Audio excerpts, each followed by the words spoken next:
Guys, good day at ngayon po ay nandito ako sa aking pinagkukunan ng mga tain ng kalabaw, ng baka. Yan guys, ito. At may dala po akong pala. Okay. At sakop na paglalagyan ng aking kukuhaning mga cow manure. Yan guys, nakatingin sa akin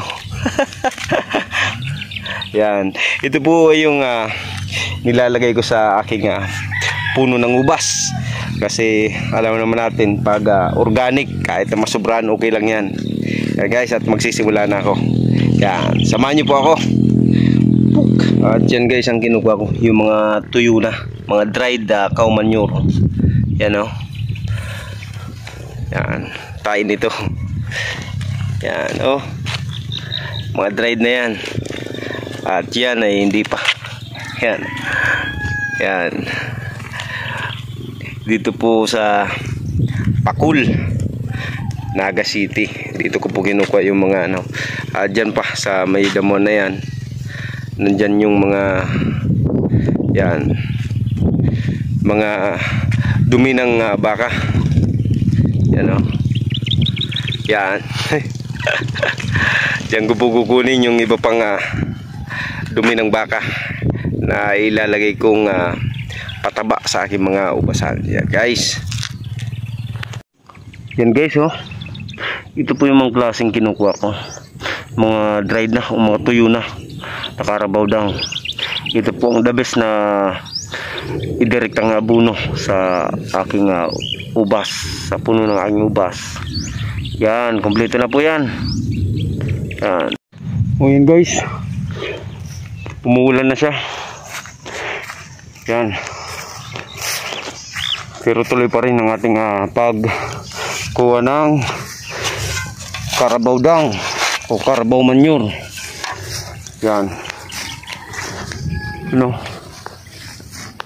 guys, tuloy pa rin.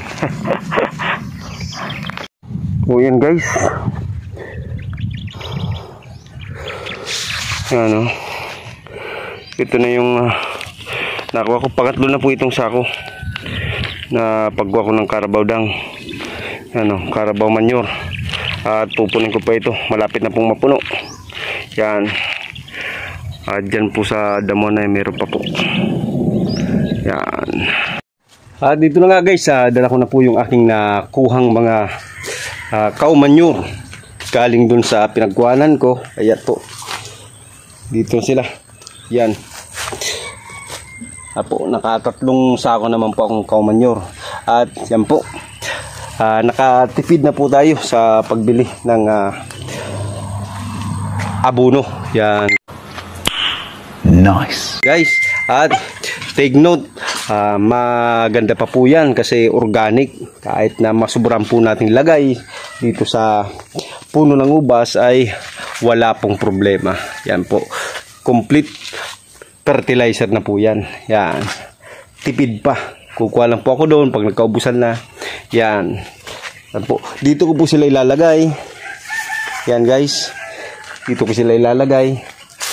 Yan, hanggang dito. At syempre, yung mga daon pa nitong aking ubas, mga tanim na ubas, ay ilalagay ko po dito para dagdag po abono o fertilizer. Yan. At pagkatapos ko pong ilagay yung lahat ng tayo ng kalabaw, baka, ay tatabunan ko naman po ng garden soil para po mabilis na mabulok yung fertilizer. Mapakinabangan syempre ng aking tanim na ubas. Yan guys, ang kagandaan nito, sabi ko nga wala pa, pero wala pang pruning yan, pero meron ng bunga.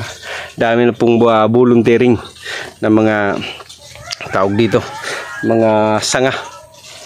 Yan guys. At yan po, ready ko na din yung aking mga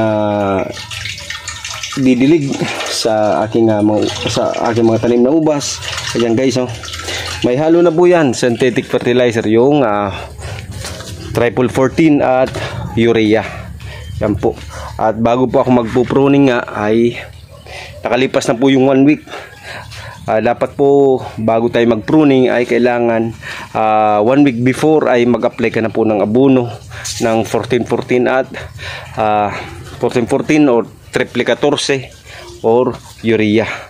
Yan guys. At pag pruning po, after 1 week paka-pruning ay mag-apply ka po ulit o maglalagay ulit po tayo ng fertilizer, at samahan na rin po natin ng organic fertilizer kung meron man. Yan po, para po syempre para po dagdag pa, para lalo pong gumanda yung tubo, mamulaklak at gumanda yung bunga. Yan guys, at ready na po.